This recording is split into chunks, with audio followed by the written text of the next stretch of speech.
Assalamualaikum warahmatullahi wabarakatuh. Salam guru penggerak.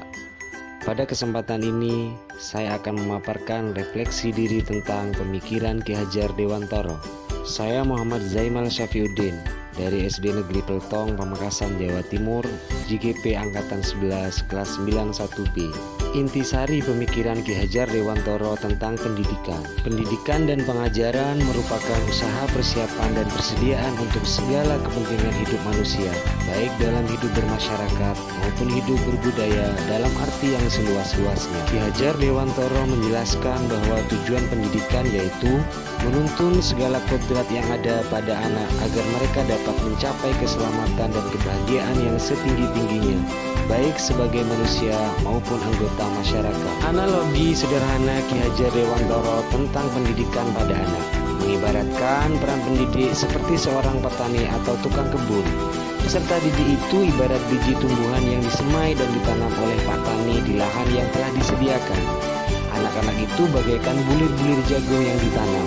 Jika biji jagung ditempatkan di tanah yang subur dengan mendapatkan sinar matahari dan pengairan yang baik, maka meskipun biji jagung adalah bibit jagung yang kurang berkualitas, maka biji itu pun akan dapat tumbuh dengan baik karena perhatian dan perawatan dari Pak Tani. Demikian sebaliknya.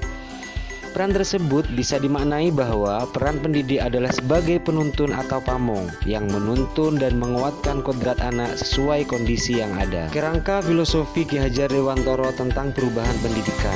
Yang pertama, kodrat keadaan, meliputi kodrat alam dan kodrat zaman. Selanjutnya, prinsip melakukan perubahan dalam ini terjabar pada asas trikon. Kemudian tentang budi pekerti. Kodrat alam berkaitan dengan sifat dan bentuk di mana anak itu berada. Anak di daerah pegunungan tentu berbeda dengan anak di pesisir pantai. Pendekatan pendidikannya pun tentu berbeda. Sedangkan kodrat zaman berkaitan dengan isi dan irama. Anak pada masa tahun 90-an tentu berbeda dengan anak milenial saat ini. Apa yang ada saat ini belum tentu ada pada zaman dahulu. Kebiasaan yang dilakukan dahulu tentu berbeda dengan yang terjadi saat ini. Selanjutnya, asas trikon. 1. Kontinuitas. Perubahan harus berkesinambungan dan dilakukan secara terus-menerus. 2. Konvergensi. Perubahan boleh mengambil atau mengadopsi dari luar untuk disesuaikan. Ketiga, konsentris. Perubahan yang dilakukan dengan berpedoman pada batasan nilai-nilai sosiokultural bangsa Indonesia. Kemudian, budi pekerti, watak atau karakter. Budi merupakan perpaduan antara cipta atau kognitif, karsa atau afektif sehingga menciptakan karya, yaitu psikomotorik. Sedangkan pekerti adalah tenaga atau raga. Dalam filosofi Ki Hajar Dewantara, olah cipta atau menajamkan pikiran, olah rasa atau menghaluskan rasa, olah karsa atau memperkuat kemauan, dan olahraga atau menyehatkan jasmani. Semuanya itu harus holistik dan seimbang dalam pendidikan agar tercipta kesempurnaan budi pekerti yang membawa kebijaksanaan.